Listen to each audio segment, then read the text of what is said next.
얼마 전에 그 비가 되게 많이 왔었는데 연면적으로 흡수가 돼가지고 고추가 웃자라거나 잎이 아니면은 과가 떨어진다는 말을 하는 어느 멍청한 분이 계시더라고요.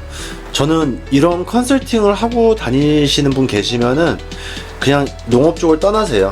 딴 일을 하시는 게 맞을 것 같아요.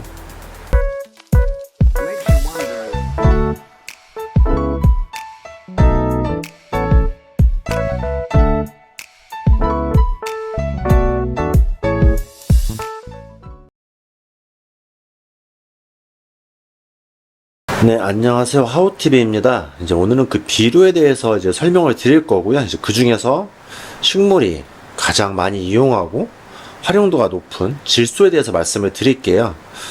시장에서 보면은 질소가 좋다, 아니면 질소가 너무 과용되면 안 좋다, 이런 말씀들을 많이 하시는데, 질소는 정말 식물학에서도 엄청 필요한 양분이 맞고요.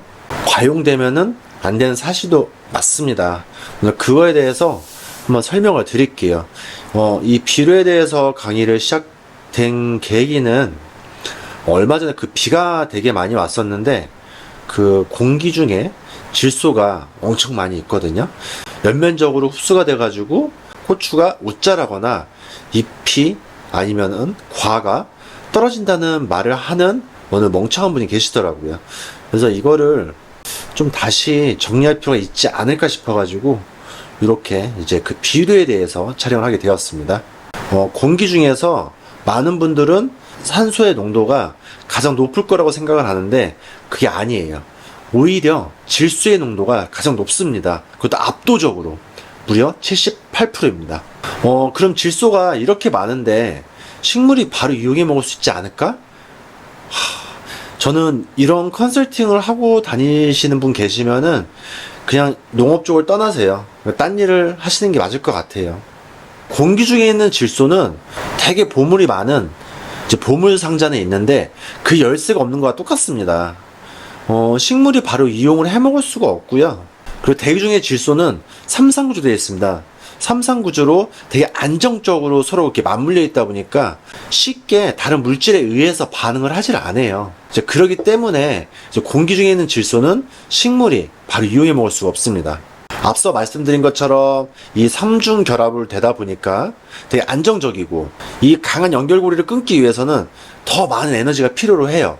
근데 그 에너지를 식물이 뒷받침하긴 어렵습니다.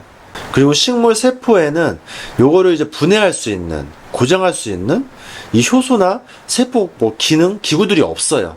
식물이 대부분 이용하는 질소의 형태는 질산태질소, 이제 암모늄태질소, 이 두 가지 형태로 식물이 이용을 하고 있고요. 그래서 이제 질소의 고정, 그래 이제 공기 중에 있는 질소를 이제 그 고정을 해야 되지 않습니까? 그러면 이제 그 질소 고정 박테리아 균들이 있습니다. 그럼 얘네들이 그 질소를 암모니아 태질소로 변형을 해가지고 이제 보관을 하고 있고, 이때 이제 그 박테리아들이 나이트로게나제를 배출을 함으로써 이제 고정이 일어나는 거예요. 그러면 이제 토양에 있는 이제 미생물들이 그 질산화균이라고 얘기를 하죠. 질산화균들이 이 암모니아를 이제 아질산염, 다시 질산태질소로 이제 변형을 해가지고 식물한테 최대한 많이 이용을 하고 있습니다. 식물이 이제 뿌리에서 질소를 흡수하는 방법은 이제 질산태질소와 이제 암모늄태질소, 이 두 가지 형태로 직접적으로 이용을 하고 있어요. 핵산, 엽록소, 이 중요한 분자를 합성하는데 활용을 많이 하고 있습니다. 그럼 질소 고정균이 어떻게 그냥 토양 내에 살면서 질소를 고정시키느냐? 이 자연계에는 이 대기 중에 질소를 고정시킬 수 있는 이 특별한 이제 미생물들이 존재를 하고 있고요. 그게 대부분 이제 콩가작물에 많이 있고, 이거를 이제 뿌리옥이라고 합니다. 이제 병원성 선충하고 별개로 이제 질소를 고정할 수 있는 이제 뿌리옥이라고 얘기를 하고 있습니다. 박테리아들은 이제 공기 중에 있는 질소를 이제 암모니아태로 전환을 해가지고 저장을 하고 있고, 그럼 이 박테리아들의 이제 먹이가 있어야 될 거 아니에요? 그러면 이 식물들은 이제 광합성을 이용해서 생성된 탄수화물과 에너지를 이제 박테리아에 공급을 하고 있습니다. 미생물과 이 식물은 상호 공생적으로 있으면서 식물은 그 질소를 고정시키는 박테리아에게 양분을 주고, 이 박테리아는 이제 질소를 이제 공급을 해주고 서로 이제 보완을 하고 있어요.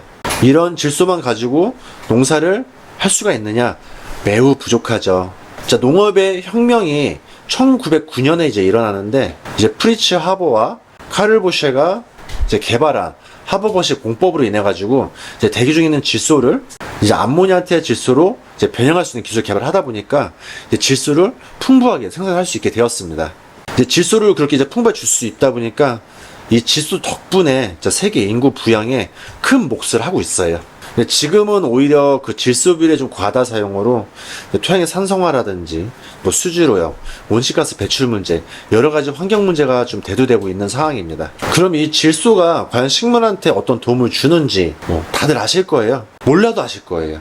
질소를 안 주면 농사가 안 된다는 거를.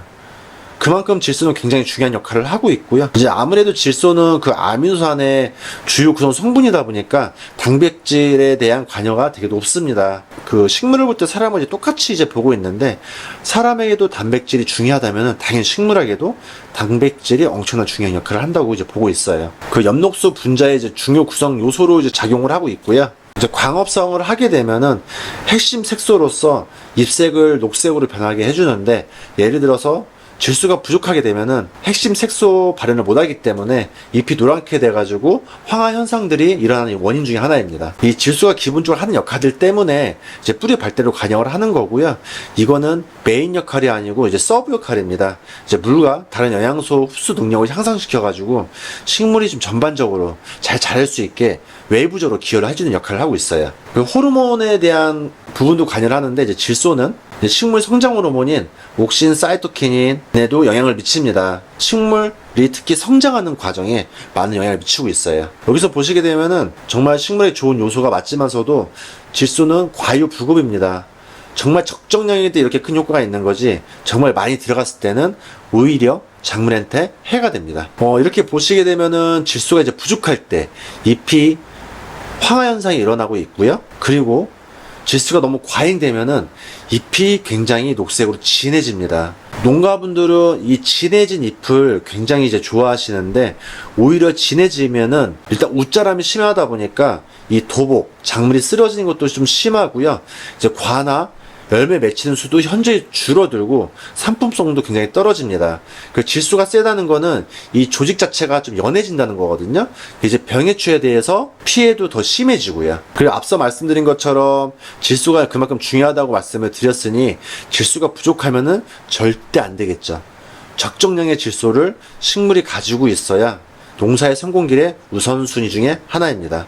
하나도 아니고요. 넘버원입니다. 정말 질소를 최적화로 사용을 했을 때 어떤 효과가 있었는지 그런 사례들이 있는데 여기 같은 경우에는 대부분 질소량이 부족한 상태에서 적정량의 질소를 공급을 했을 때 어떤 변화가 생겼는지 이제 그 조사를 한 거고요. 인도에 있는 모 대학교에서는 이제 당근과 비트에 적정량의 이제 질소를 주었을 때 이제 전체적인 수확량이 30% 증가하는 사례가 또 있었고, 질소가 오히려 그 당을 올리는데 이제 방해될 것 같은데 많으면 당연히 방해되겠죠. 근데 적정, 식물이 필요한 만큼의 질소를 가지고 있다고 하면은 오히려 질소가 부족한 것보다는 오히려 22% 정도의 맛과 품질이 향상되는 거를 경험을 하였습니다. 그리고 또 식물학에 또 중요한 게 이제 황산화 화합물이 많이 생성이 되느냐, 생성이 안 되느냐 그런 부분도 있는데 오히려 최적화된 질소를 씀으로써 한 40% 정도 더 촉진되는 거를 확인을 하였어요. 앞서 다 말씀드린 것처럼 질소는 식물에게 기본적인 많은 역할을 하고 있고, 질소는 진짜 설명드린 것처럼 관여한 부분이 되게 많습니다. 이제 아미노산의 주요 구성 성분이다 보니까 뭐 단백질, 뭐 DNA, 뭐 그런 부분에 관여를 하고 있고, 또 엽록소 형성에도 관여를 하고 있고요. 그 세포 분열이라든지 작물 성장이라든지 또 꽃과 열매에도 다 관여를 하고 있어요. 그만큼 식물한테는 만능미인이지만 정말 적정량이 필요합니다. 너무 많아도 안 되고요. 너무 적어도 안 되고. 하버보시 농법이 생김으로써 질소를 인공적으로 이제 비료화 시킴으로써 전 세계 인구 부양에 엄청난 획기적인 노력은 했지만 질소의 사용은 적정량이 필요합니다. 지금 농가분들이 볼 때는 좀 헷갈리실 거예요. 내가 지금 보낸 잎의 색깔이 질소가 과잉인지 아닌지, 왜 과거부터 질소를 써왔고 지금 질소 사용량이 계속 늘리고 계시거든요. 그 이파리가 오히려 진한 게 이게 정상적인 잎일 거야, 이렇게 생각을 하십니다. 근데 제가 가장 좋게 판단하는 방법은 요거 좀 뭔가 줘야 될 것 같기도 하고 안 줘야 될 것 같기도 하고, 이런 애매한 상태가 오히려 식물 키우기는 더 좋은 것 같아요. 예, 그렇기 때문에 그 질소에 대해서 다시 한번 생각을 하시고 작물 키움에 있어서 질소를 잘 활용을 하셔가지고 보다 더 성공한 농사가 되었으면 좋겠습니다. 근데 확실한 거는 저희 나라 농사는 좀 질소 사용량을 줄이시는 게 맞습니다.